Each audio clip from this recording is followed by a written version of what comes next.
Welcome back, boys and girls and boys, trans and transitioners, unauthorized opinions, uopod.com, and of course, check out the Patreon at patreon.com/uopod. Bonus content there.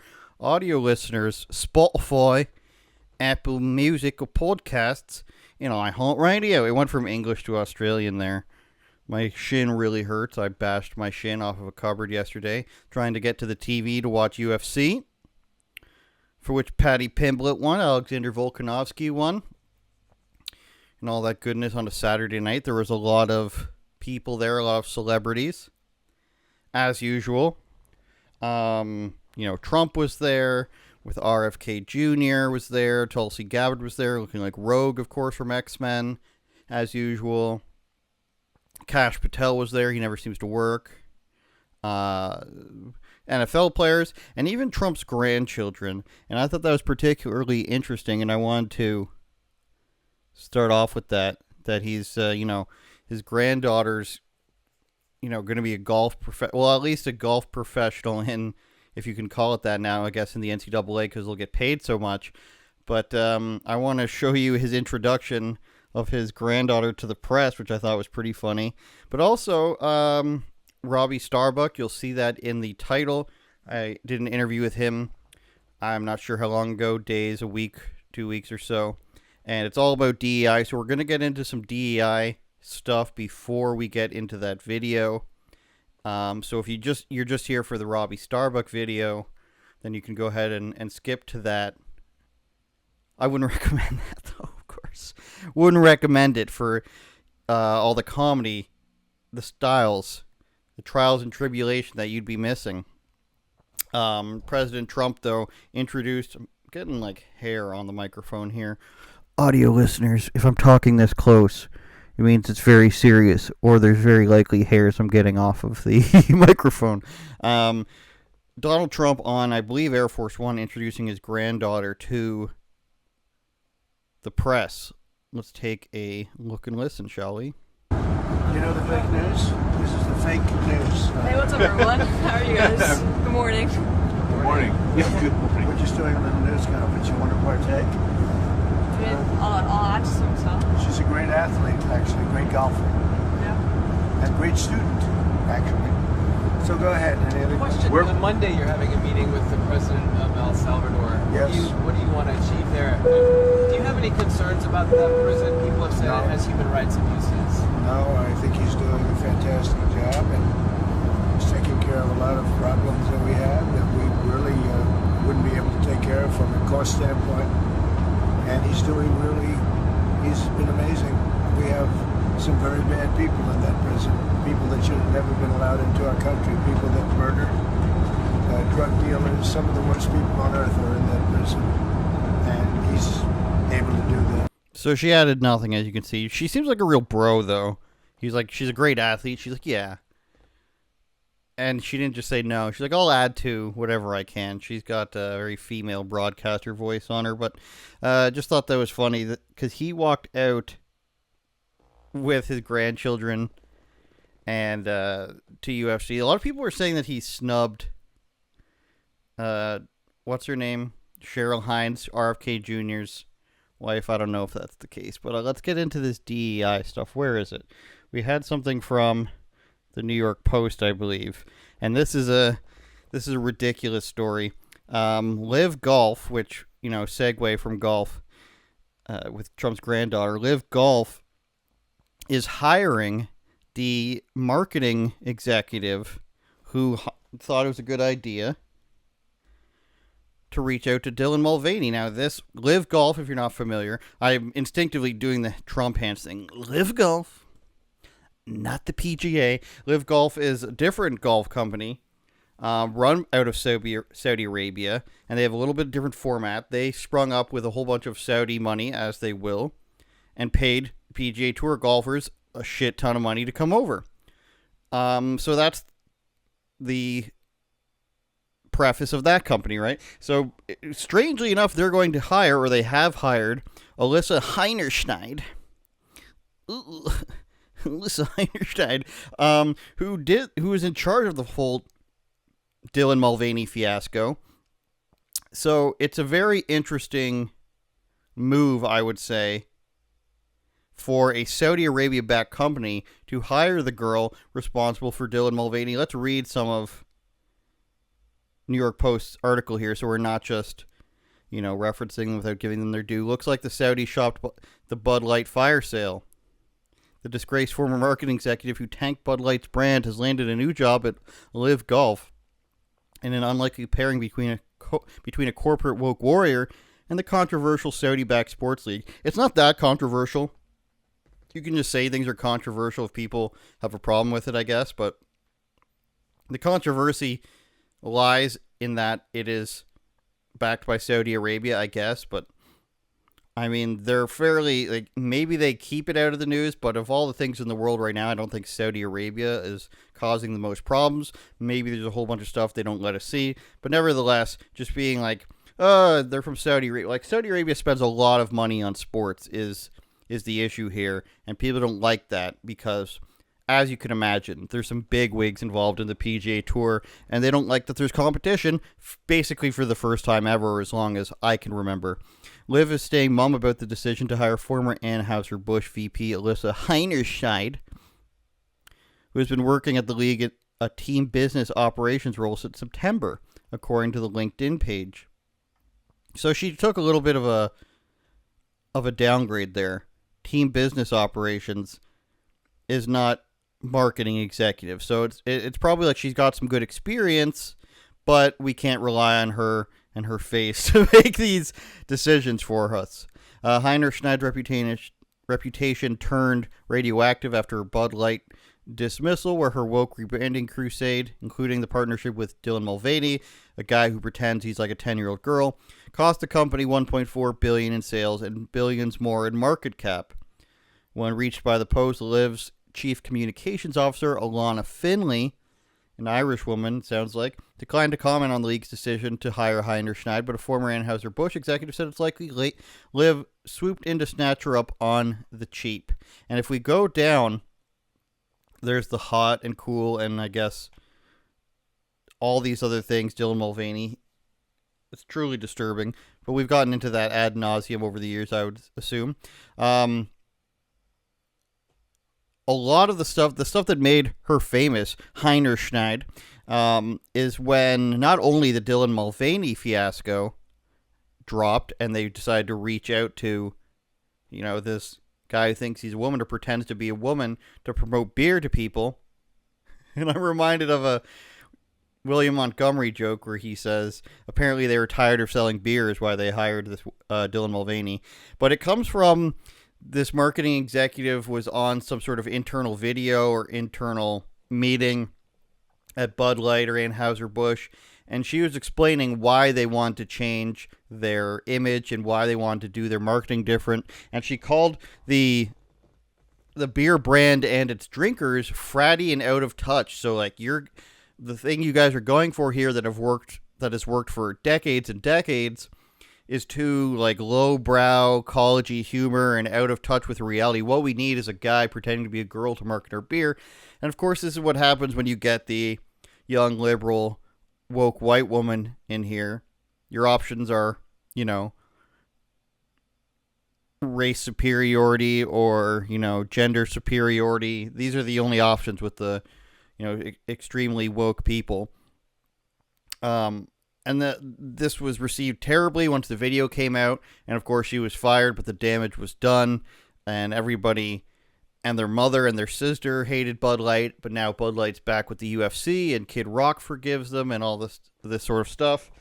But, if you didn't drink Bud Light in the first place very often, if you're not Shane Gillis or Post Malone, then you were just okay, I don't drink Bud Light that much. It's easier to drink Coors Light or something else. The reality is, unfortunately, that most of the beer companies are pretty woke, and this goes in line with the Robby Starbuck interview we have coming up here, because he has been reaching out to a lot of these companies, and you'll hear him talk about this, where he meets with them, and he's like, your marketing is terrible, right? And it's turning people off, and this is what you're funding. And he says that a lot of people don't know about it, other people do know about it, and a lot of people just don't care. And this was an interesting endeavor for him, because particularly the people who didn't particularly know about it, those minds were easier to change, I think. He was able to show them, what their team were spending money on intricately. So LIV Golf a Saudi Arabia-backed company wants a executive who decided to destroy a beer brand by hiring a guy who thinks he's a little girl, and now they want to bring him over to their golf company. To that I say, it's a little bit contradictory of a Saudi Arabian company, but maybe with a little bit of luck, Saudi Arabia will have its own beer-drinking trannies in the near future. So I say, Semper Fi, seize the day to LIV Golf, and hopefully Mrs. Heinerscheid, what was her full name, everybody? Say it with me. Alyssa Heinerscheid, German, something else. Hopefully their next endeavor with Miss Heinerscheid will work out for them. I think tranny golfer is the way to go. Probably. I want to move over to some more cringe Democrats. No, let's go to some England. Let's go to the latest from England before we go to cringe Democrats. I just want to show you a short clip of wokeness in England. And the reason that I want to show you this is because there's a stark difference in places like Canada, Australia, and even England. Now, these three countries, which are all Commonwealth countries, and for those of you who don't know, the Commonwealth is all the colonies of England. There's a Commonwealth Games, racist, colonialist, of course. But there's a ranking system here in terms of wokeness, lameness, things, hate speech that'll get you arrested, forcing men dressed as women into certain things. And I think, for the COVID years and everything, Canada, Australia, and England were very close. England wasn't really that much into COVID. As much as they celebrated their nurses and all that lame stuff, they ended their restrictions quicker because they needed to drink outside. This is part of their culture. They needed to drink beer at like 1 p.m. They needed to get into street fights with other soccer fans early Saturday mornings. They couldn't exactly keep people apart like that. Whereas Australia was putting people in prison camps, and Canada was putting them in hotels that they weren't allowed to leave, really. So there was like a ranking system there where Australia, Canada, then the UK. And now, as we reach into current year, Australia and Canada are still kind of neck and neck. I would put Australia a little bit worse than Canada on the scale because you can still be stopped in the streets and harassed by police for doing things. In Canada, our police aren't as cucked, and even though that these hate speech laws and a lot of these silly laws are on the books, our cops are still non-wussy. And even the DEI hires for our police, they don't tend to go the route of, okay, we're going to over-police and enforce, like, lame laws. The DEI hires for police in Canada are more likely to just not pay attention and not give a shit because they're of the backgrounds and places of people who don't give a shit, and that's why they come to these countries to enhance them, of course, as you might say. But in England, it's all, liberal white cuckery, and they have all these police officers, these tiny women, these out-of-shape old white men. They're the same people who, if they were in the U.S. and Canada, they'd be protesting Tesla. They'd be saying every illegal immigrants are welcome here. We should give them all of our money and let them vote and not pay taxes and all this stuff. But in England, these are the people who are in their police forces. So this is a clip of just a simple thing. It's not the nicest thing in England, but it's just a simple thing of somebody getting threatened with being arrested for hate speech that would not happen in Canada. Myself and other people are examples that we're not actually this strict on the laws, even though it's terrible that there are laws like this. But I don't think this would happen in Canada. People just wouldn't narc on you for this. Nobody's going to go to the police and say that person was mean to me. They would just sort of leave. And if you went up to the police and said this here, they would probably just ignore you. So this is in England where somebody was daring to be mean, which of course is a capital offense in England. film some of this interaction with the mayor? No? Because if you do, that would be really handy for us. But apparently during some conversations between yourself, apparently you have alleged, we weren't here, so I don't know who said it, but you've alleged to say, speak English? Or what's that effect? Speak clearly. Speak clearly. No, Okay. the gentleman's partially deaf. Yeah, he can speak clearly. Yeah. So I couldn't even hear him. No, and that's fine, and that's why we've just come to speak, because potentially someone could perceive that as a hate crime. People just know this was going to happen. People, you know, if someone says to me, officer, I believe this, then we need to look at it, because someone's potentially reporting to me as a crime. You may have filmed some. Somebody's potentially reporting to me a crime if somebody said speak English. You are not allowed to request a specific language be spoken to you in England, even if it is literally the name of the country. You are not allowed to request that in England. And they apparently were just saying, speak clearly, please. And somebody wanted to get them in trouble and said, speak English. Or they actually said, speak English, and somebody wanted to get them in trouble for that, and they were just lying about it. Because the law is retarded, right? We can all agree on this, that saying that somebody needs to speak the language of the land that you're in, and that being a crime, is absolutely bonkers and out of this world. In England, for all their beer drinking and soccer hooliganism and saying that they've had enough of this, they won't fight for this for some reason. There is no national movement for free speech. So if you're in England, the thing that you do here is you keep saying the things you're not supposed to say. You keep saying the things that the government is going to arrest you for. They can't arrest anybody, but I'm not a lawyer. I'm not giving you legal advice. I'm not telling you to even break the law. I'm just a guy.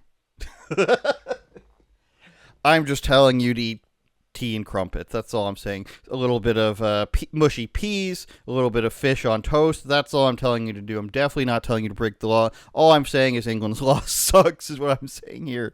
Speaking, Roy, if you think you can just tell someone to speak English and that's not going to be offensive, and then they won't get you convicted for a hate crime, listen, I've got something to tell you. It's not exactly all peaches over here if you're being mean like that. It all comes down to being mean. We've said this for years on this program. The government wants to enforce their interpretation, or any person's random interpretation on the street, of what being mean is, so that it can be subjective and nothing really has to be proven. It's just based on feelings, and they can arrest you for speaking out. Because the people who say things, particularly like this, if they were to say speak English, they're speaking to a foreign person who is not assimilating. And that is happening constantly in Western countries, where if you went to their country in the Middle East or in Asia, they would rightly want you to speak their language. And over here, wrongly, it's mean. Will Witt, friend of the show, Will Witt, he's a very handsome man. We're brothers in hair. He recently went to Japan, and he said that there were places that were restricted to foreigners, like restaurants, and he said they just weren't allowed. They weren't mean about it, and everybody was nice to him, but there are certain places that they said are only for Japanese citizens. And he said he respected that, and he had a great time there, and that's why we love Japan. We love Japan for a few reasons. One, Pokemon and video games, obviously. Two, a nice, clean society that is safe. And three, not letting foreigners in. It's true. I'm not from Japan. You can't call it racist. I'm supporting Japan. They just don't want people changing their country, as most countries should be.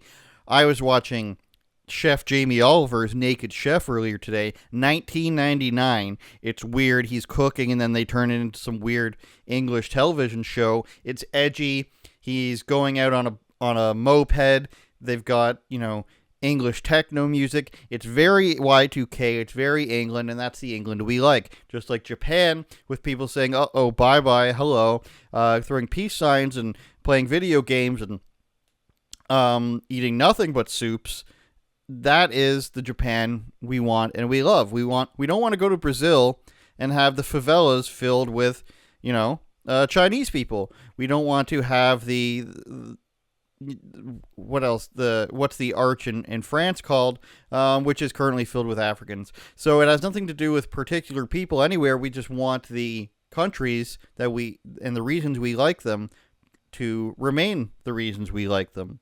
And so if you want to visit, I would like to visit an African country and go to a soccer game where, they play those stupid vuvuzelas. I think that's South Africa when they had the World Cup. I would like to do that for about 15 minutes and then leave because it's annoying. I would like to go to China and breathe in the smog and everything, and possibly get arrested there for speaking out against the government. I would like these countries to stay the same. But what I would love is that weird Englishness where they film everything on different types of film, and you can tell when you turn on the station that it's English film being used, and then the teeth, and then the yellowness, when they're overly fake tanned, and they've got the pants pulled up to their rib cage, all that stuff we love about England, we want to stay it that way. That's what I'm saying, and that's what it needs to remain. The Democrats, and this will be the last thing before we get to the interview with Robby Starbuck, is the Democrats are still singing, right? We've covered this in the past. We're going to cover it again. A little montage here of the Democrats singing because they can't stop. They are addicted, not just to love. They are addicted to singing. And the latest is a Bernie Sanders rally in Los Angeles on, I think, what was this Saturday or last Saturday? Excuse me.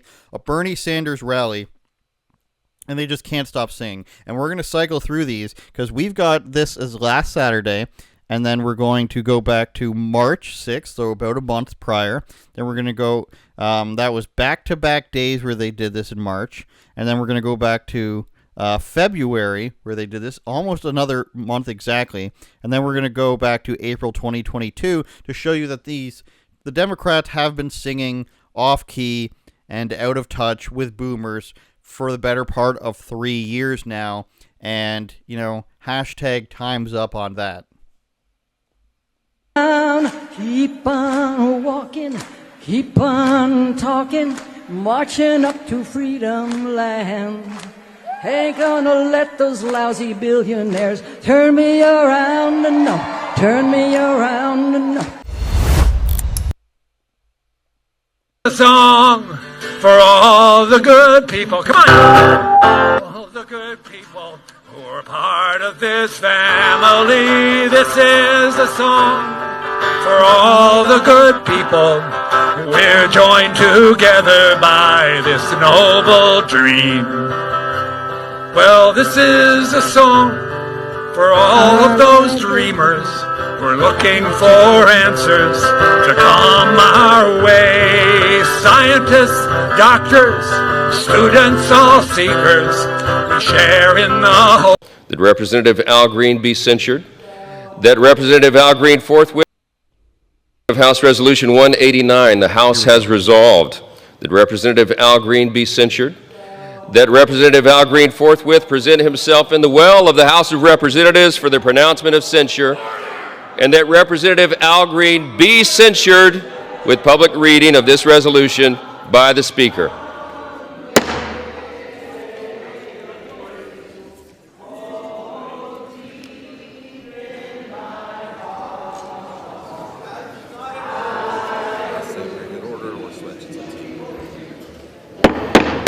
The House had come to order. The House had come to order.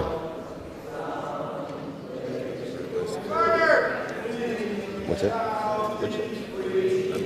You want to let him keep doing this, or tell me fair? Are you on? Which side are you on? Tell me. Which side are you on? Which side are you on? We'll fight against George. We'll fight Elon Musk. No Elon's kept within our walls. We'll fight from dawn to dusk. Oh, which side are you on? Which side are you on? Tell me. Which side are you on? People wanna know who we are, so we tell them. people. We are the people. The mighty, mighty people. The mighty, mighty people. Fighting for justice. Fighting for justice. And equal rights. And equal rights. One more time. Everywhere we go. Everywhere we go. People want to know. People want to know who we are. Who we are. So we tell them. So we tell them. We are the people. We are the people. The mighty, mighty people. The mighty, mighty people. Fighting for justice. Fighting for justice. And equal rights. And equal rights. What does John Doyle say? Theater kid run government. They are addicted to singing bad songs. They think they're in a play. They think this relates to people. They think this connects with people. The only thing it connects with is losers, I'm afraid. Who wants to sit there and see their government singing songs? Who wants to sit there and think that taking the time to come up with these songs is what they want their elected politicians to do with their lives? Theater kids who grew up to be theater adult losers who breed more theater kids. This is the voting base here. People who take time to go to a protest and sing a song that nobody would ever listen to or care about otherwise, but because it's about Elon Musk, but because it's about Doge, because it's about Al Green, who stood up during a presidential address. We've got to do it. We have to do it. And it's not losering. It's not losery. It's not cringe. It's not the dumbest thing you've ever seen. It's theater, and we fight for the right to do it, damn it. That's what we're fighting for. Let's get to the interview now with Robby Starbuck. We thank him very much for participating in the interview. There's an article on Blaze about it if you want to go and read in depth into what he's done. We've done a lot more research going into that article on the Blaze. We'll pop it on the screen for you right now. Other people were consulted in the making of this article. I cannot take all credit. Robby Starbuck takes the credit because of all the work he's done. UnAuthorizedOpinions.com. Don't forget to like, share, and subscribe. Audio listeners, leave a review. We love you. I wouldn't lie to you except for maybe this once. We'll be back next week with another comedian and I believe an investment guy. An investment firm manager. It's an interesting mashup next week. So, love you guys. Take it easy. Everywhere we go, cringers want to know. Where to you from? I'm in Tennessee, just outside of Nashville. Oh, lucky, lucky man. I'm up here in the 51st state, if you didn't know. In Canada? Yeah, just looking on with envy at a taxless state there. Thanks for talking to me, Robby. Obviously, I've been checking in with your stuff for the better part of a couple of years now. And I noticed recently was the Anheuser-Busch announcement. And I think I speak for a lot of people when I want to know how this sort of stuff happens, how it comes about. And I have a little list here. Anheuser-Busch, Ford, Harley-Davidson, Walmart was a big one as well, who are now pivoting away from DEI and diversity, equity, inclusion initiatives. The Anheuser-Busch was a pride event, as far as I know. Can you sort of walk people through how this stuff happens, how you manage to accomplish? These are huge stories, like Walmart, Anheuser-Busch, gigantic American companies who have been promoting things that a lot of people don't agree with, obviously. And I think people want to know, is it lawsuits? Is it letters? Is it testimonials? Is it numbers, financial numbers that you're showing these companies? Can you sort of walk us through how you accomplish so much with these companies?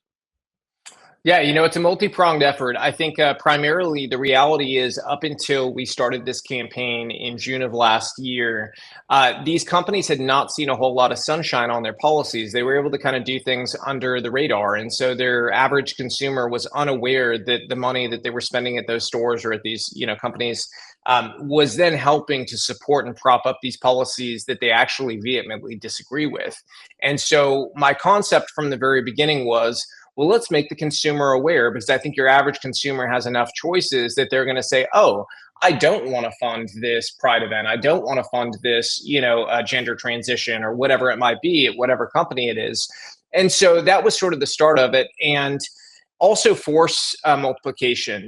That was very important to us from the beginning, is making sure that we looped in people with large followings as well, to make sure that the word got out far and wide to the consumer base that these stories matter, and at the end of the day, it's old school investigative journalism. Whistleblowers come to us. We do open source, investigations. We put everything together to build a picture of what the culture is at a company, what their policies actually are.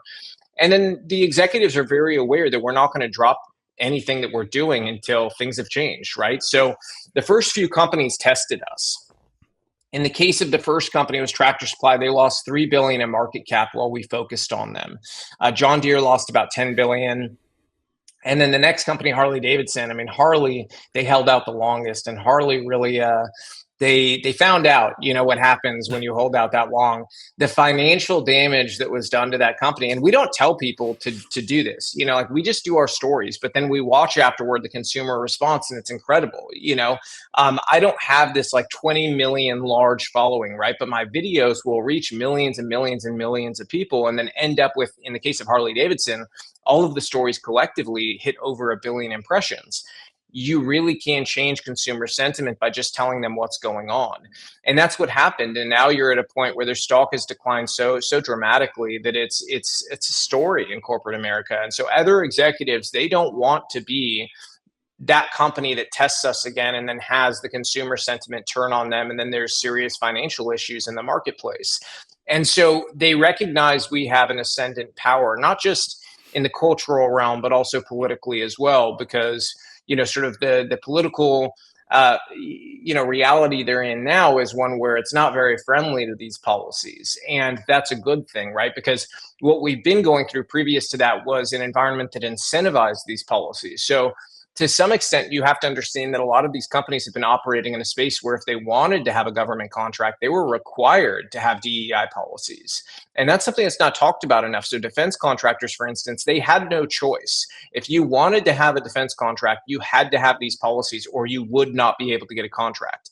So it's piecing together many different areas and kind of moving puzzle pieces to make things happen. So first, advocating for the removal of these requirements in government contracts, and secondary, the public, sort of awareness campaign, and then the outreach where you have these conversations in private. So we do a lot of off the record conversations with executives. And I think one thing that becomes very clear is they start to realize, what kind of person you are and what you're motivated by. And so what they're used to with a lot of corporate sort of activists is they're used to shakedowns. They're used to people from the left coming in and they just want their check, right? And then they're going to leave the company alone. We don't operate that way. We don't do shakedowns. We don't want money from the companies. We just want to see that the consumer understands the value set of the company, and that they make certain choices if it doesn't align with them, and that the companies do the right thing and embrace American values, which are ones where we are making decisions on the basis of merit, not on skin color or people or sexuality or whatever it might be. And that we're not pushing this left-wing lunacy, because essentially DEI turned into a Trojan horse for the far left. And you're pushing all kinds of absurdity, like gender theory and whatnot in these major corporations. And it got to the point of absurdity where when we examined DEI programs across the major brands, one commonality we kept finding was in the resources section of DEI trainings. We kept finding How to Be an Anti-Racist by Ibram Kendi being recommended to employees to read.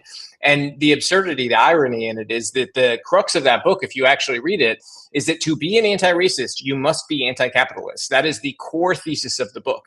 And you have the largest companies in the world recommending to their employees that they should read this book that teaches them not to be a capitalist. So, you have to appreciate the irony and ignorance involved in executives sort of allowing this to continue. And what we have found is, as executives become aware of the absurdity that they've been allowing in funding, they actually do want to pull back most times. There's, don't get me wrong, some true believers out there, but there's also just CEOs unaware that these parts of the company have been hijacked by activists. And some people balk at that and they go, how could they be unaware? You have to realize, for these mega corporations, the job of a CEO is so compartmentalized in terms of what they look at day to day. They're not looking at the behaviors of training and HR. That's just not their ballpark, right? And so they might hear some veiled complaints about wokeness, but in their mind, they don't really know what that entails. When they see the reality of what it means and what they're funding, many of them have been very happy to pull back, and I think are almost happy to have the excuse to, right? There's definitely been fights and everything along the way, but I would say that's the general truth.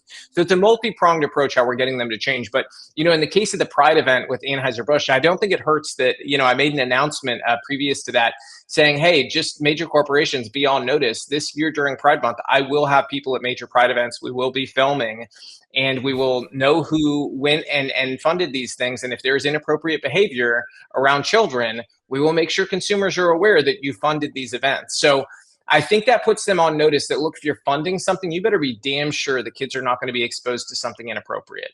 And that's sort of our line, is like, don't mess with kids, don't sexualize kids, and don't get into partisan divisive stuff, right? So I think companies are aware this is an environment, a new media environment, where they can't control what reaches the public, right? It used to be an environment where you could pay for ad spend at a legacy media outlet and maybe you get a bad story hidden. That's not the case anymore. You can't come to me and say, Robby, we're going to pay you this advertisement. Don't run the story about us funding this crazy thing. Won't work. Don't do that. I'm telling you right now, any company out there, do not do that, because I will tell people you did it. So, that's not how we do things. I'm allegiant to the audience out there that follows what we do. And I think they're starting to understand that new media environment, that you've got to be a lot more careful about what you're doing, because people will find out about it. Now, Robby, let me piggyback off what you were saying and ask your motivation for a lot of this, because you talk about how you're going to have people at these events now. Now, if this was the shoe was on the other foot and they were saying, you better have people, or we're going to have people at these events and you better have them promoting DEI and Pride, I would ask you, was the motivation that you saw for yourself personally, that you saw sort of these things going too far in the other direction and you had to, you felt compelled, like many people, to stand up and say something about it? Because I do recognize there is a right and a wrong. Whereas I'm saying, if somebody was to say, hey, you better be forcing this DEI stuff, which is what they have been doing, I would say that's wrong. And for somebody else to come in and say, how about we just promote normal things or pro-America things, I would say that's right. So I'm definitely not trying to condemn this idea of saying, hey, let's show the consumer what these people are funding. I'm trying to say that I agree that there is a difference between right and wrong. And I want to know what it is that made you want to, go through this journey of what I assume is very hard work, going across the country, speaking to these people, convincing them this isn't a good idea, and sort of dealing with that head on. What was your motivation behind doing all this? I believe I'm fundamentally right, and I believe that the approach we've taken is one where the free market decides it, versus having a government, sort of make the decision themselves, arbitrarily, because they believe it's right. And so that's been my chief motivator, is that, and being a dad, right? I don't want my kids to grow up in a crazy country. I don't want this country to turn into Cuba. Ultimately, that's where my family fled. They had to flee communism once. There's nowhere else to go, right? So, we've got to save America. We've got to keep America from falling into those same traps. And so somebody's got to be willing to do it, and I'm willing to do it. I've been very blessed to be an American. I've had a lot of opportunity in my life. I've done very well. So if I can give back by changing this and peeling it back, I'm happy to. But in sort of the lane of what you were talking about with us doing this, with having people to film at these events, these are public events, and the line for me was, in recent years, seeing the overt sexual deviancy that was going on in front of kids. I don't care if you're gay, you're straight, or whatever. The stuff that was happening in front of kids is not appropriate, and so that's the line for us that we're communicating to companies, is that, if you're funding this and somebody's simulating a sex act in front of a 6-year-old, or they're having, a 7-year-old shove dollar bills down the pants of, a drag queen, we're going to make sure your consumers understand you funded this, that you were behind it, you sponsored it, and you could have very easily foreseen this was a possibility, and it's not okay. That's not something most consumers are going to be okay with. I don't care if you're a Republican or independent or Democrat, whatever. If you're okay with that, you're crazy. And so my thesis is that your average person thinks it's crazy. And it's a public event, right? It's not like we're breaking into somewhere. And we're just documenting reality of what they're doing and what they think is okay. And it's like, the success of what we've done has largely been predicated around the idea that we just need to hold a mirror up. Just hold a mirror up to the American consumer and show them what these companies look like if you look at them in the mirror and there's no filter to try to pretend something is what it isn't, right? We're not putting lipstick on a pig. We're just showing you the pig. and you get to decide if you're okay with stuffing money into the wallet of that pig, right? And, I think that's a successful way to put it. Like, your average person just gets to know what reality looks like and make a decision. Yeah, I think myself included, a lot of people, when they're giving money to something and you sort of point out to them, well, you're kind of being contradictory here, and myself included, that one, like asking a person a question or showing them something, that has a lot of effect in my personal interactions with whether or not they're comfortable spending money at an organization that promotes something like this. And the first example of when you were talking about the pride parades is, like, I think it was like in Seattle, they had like the piss pool or something like that at a pride event, which is extremely insane. And like, people are gonna obviously say, hey, yeah, that's a little bit too far. I think a lot of people that I've spoken to also come back and say, we shouldn't give these companies excuses, and we shouldn't, go back to them even if they've corrected course. What's your opinion on that for a company like, let's say, gigantic beer company X that promoted Dylan Mulvaney or whomever? Should we go back to these companies? Should we allow them to, turn the corner, I guess, on some of these issues? Or should we say they're just blowing with the wind? Hey, before, when Biden was in charge, they were going to do whatever Biden says. And like you said, they were required to do it. Maybe they could have stood up at the time and said, no, we're not going to do that anyways. Or should we, hold their feet to the fire and say, because you're changing tune now, we shouldn't believe you?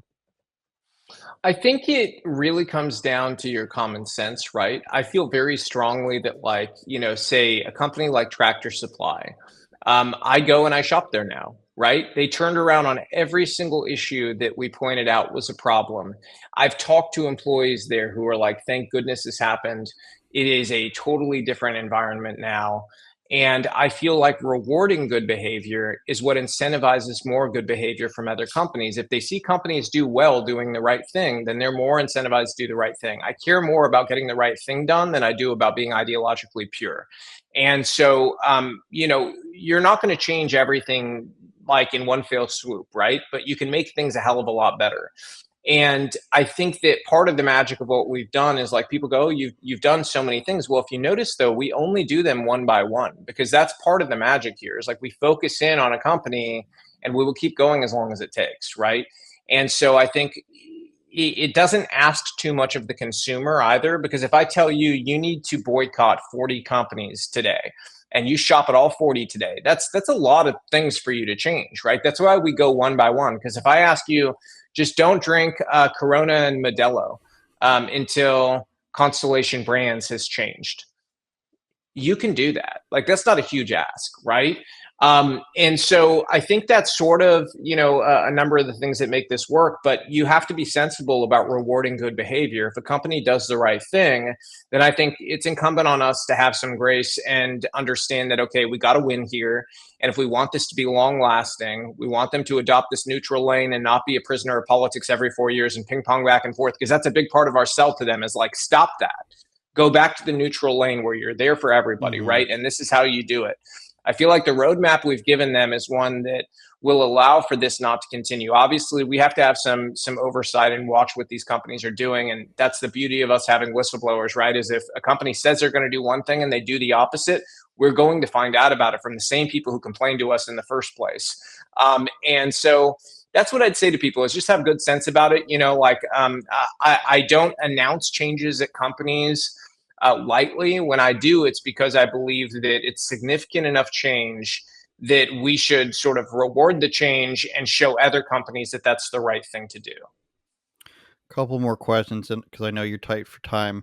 I think that commentary will help a lot of people, specifically that I know as well, who struggle with, the forgiveness, or as you put it, providing some grace to these companies. I think that answer will help a lot of people in their decision making. Well, and here's the thing: who's ideologically pure out there, right? If you want to be totally ideologically pure on this, and you want to say, no, we're just going to burn down everything, who's building something else? If you could show me like that, there's this great infrastructure building up other things, then I would say go use the alternative that is ideologically pure. When I can, I do that, right? Like with diapers.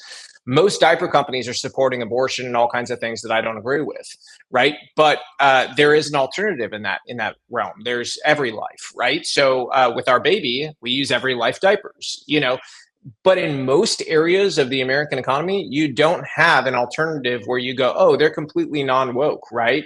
And that being the case, we have to be realistic about the average consumer, because real change happens when you're able to dramatically shift a large chunk of consumers. So if the idea, from certain people who want to be super pure about it, is that you're just going to burn down everything, well, there's not an alternative. So in many cases, so we've got to do the best we can to change things so that, like I'll put it this way. When it came to big box stores, every single one was woke until we changed Walmart. When we changed Walmart, people had a place they could go spend their money, while Amazon and Target were still spending money on being woke, right? And then what happened? Even Target came to the table and changed. Amazon made changes. That all happened because we rewarded Walmart for doing the right thing.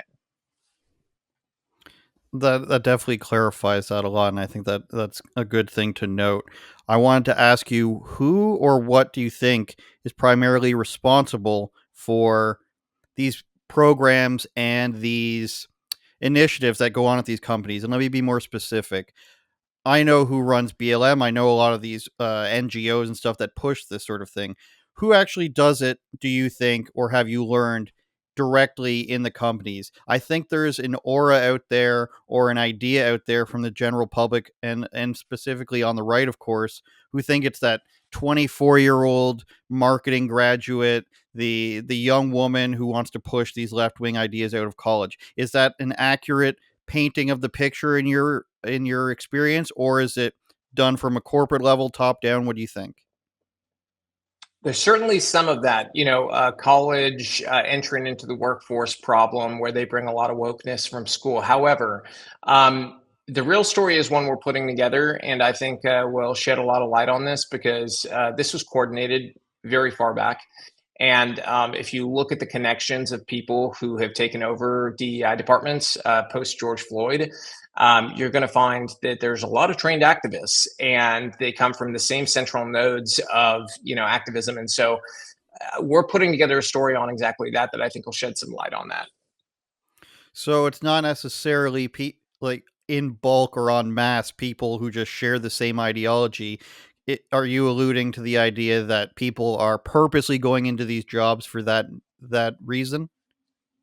Oh, yes, absolutely. That's insane, absolutely. Then, Robby. and even beyond that in some cases it was carefully planned who would go where and why. And we've put the puzzle pieces together well enough. And so, later this spring, we'll have a story out there that kind of explains to everybody and shows everybody the evidence that this is a very, very disgusting situation. I'll put it that way. It was well planned. Into directly like marketing and public relations roles, you're saying? And HR. Okay, that's troubling. I look forward to that for all the wrong reasons. The last thing I want to ask you is near and dear to my heart, the sports world. Now, NFL had their whole thing. They still have the end racism and everything, which they took off for the Super Bowl. Surprise, surprise. And then NHL hockey has their DEI department that after they ended Pride nights, they immediately opened a DEI consultancy board or whatever they called it internally. Why are sports so, why are they so easily affected by this? Why do the large sports corporations feel the need to do this when it's completely not in their audience? You could argue for a lot of corporations that they have to appeal to everybody, but for a focused lens of of sports corporations like football or hockey or basketball, why are they so easily, taking these things on? And is it harder to rid them of that? In your experience, will you be going after that? Have you gone after that? What are your thoughts on these big sports companies doing this? Many of their executives are Democrats. There's also sort of issues that we've got to deal with when it comes to incentives on a state level and reasons why some sports teams might be doing certain things and leagues might be doing certain things. We haven't fully put together our plan on how to stop this in the sports world. We did begin it. We do have a plan for the first sports entity that we will be exposing. And so we will dip our toes into that area. I think that when folks understand just how diametrically opposed these leagues have become to the values of their fan bases, I think that people are going to be shocked by what they see. And so we have collected the, evidence and information. Like, we've got all of it. We pretty much do on every Fortune 500 company and major sports league in America. And it's just a matter of going one by one through this process, right? But there's a big problem there. And I'd say it mirrors a lot of the issues in corporate America in terms of why it happened. The people at the top making decisions, in many cases, they believe this stuff, right? And that's not just, CEO. I'd say that infrastructure is a little different, but I'm talking about the people at the top of HR, the people at the top of these DEI departments, people at the top of the PR departments that advise the executives on what you need to make your company look good. And then you've got the top-down pressure from the World Economic Forum and major financial institutions pushing the ESG agenda and things along those lines. It created an environment where executives got squeezed, right? And in that squeeze, they did the thing that was the easiest, right? Path of least resistance was to just say, yes, open a DEI department. Here's a budget for it. Go do what you think is going to make us look good. And that's what we're peeling back now. And so it's going to take time, but I do think we're going to get to a place where you're going to be the crazy one if you have these policies going forward. Yeah, I hope so. And I think that's just normal. I think that's a reset back to normal. And that's the funny thing is, a lot of far left, if we can use that term, would say, you want this and that. It's like, actually, I think the majority of people just want it back to companies not pushing wild. I just don't want to know I don't want to know their position on political issues. If you're a company, I don't want to know where you stand on any issue in the political environment. I don't care. You're a company. You're not a human being. I don't care what your position on abortion is. I don't care what it is on the Second Amendment. I don't care. I don't want to hear it. Especially if it's absurd, right? And in most cases, it's absurd. So, I don't want you to have a voice out there saying, oh, yeah, little boys should follow little girls into the bathroom, or they should be able to play in high school on the girls' sports team if they feel like. If you're a company, you're insane. If you're staking your company and reputation and your future financial performance on divisive political issues. And I think that's kind of our overarching message, is just get out of the game. I don't care if you're even on my side politically. You still should not be going out there and staking your company on saying, hey, let's take on this divisive issue. If you notice, if an executive in their personal capacity wants to go do this, I say go for it. I think every American, I don't care what your job is, has the right to go out there and be an activist and stand up for what you believe in, right? If you notice, though, let's take Elon Musk as an example, right?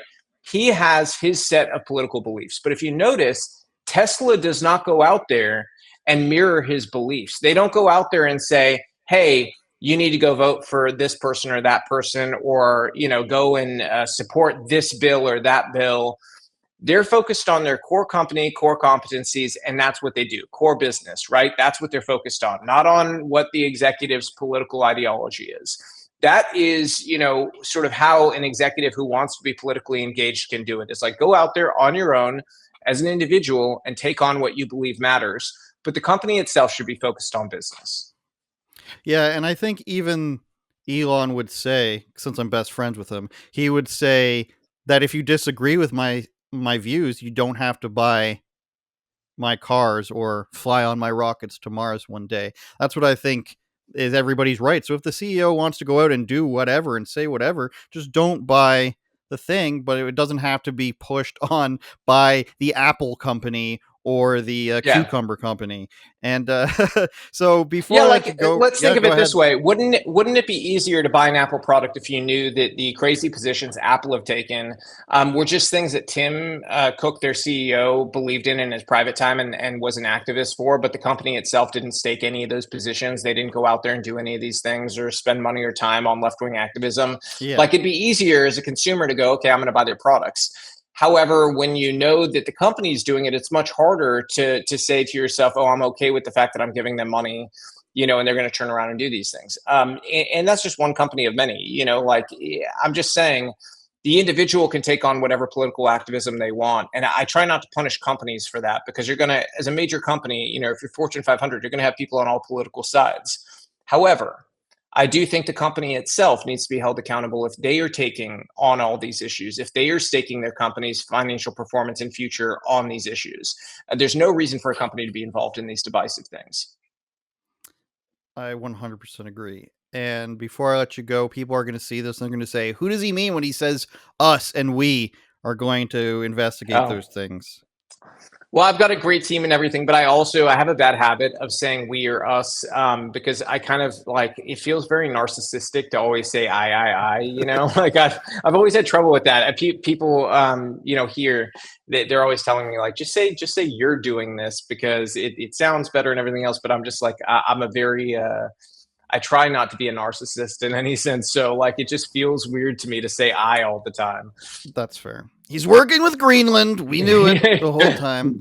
All right. Yep. Thanks. Thanks a lot, Robby. I appreciate your time. I definitely want to stay up to date on all the sports and this investigation into the HR department. So thanks a lot. Thank you. I appreciate it, man. We'll talk soon. All right. See you later.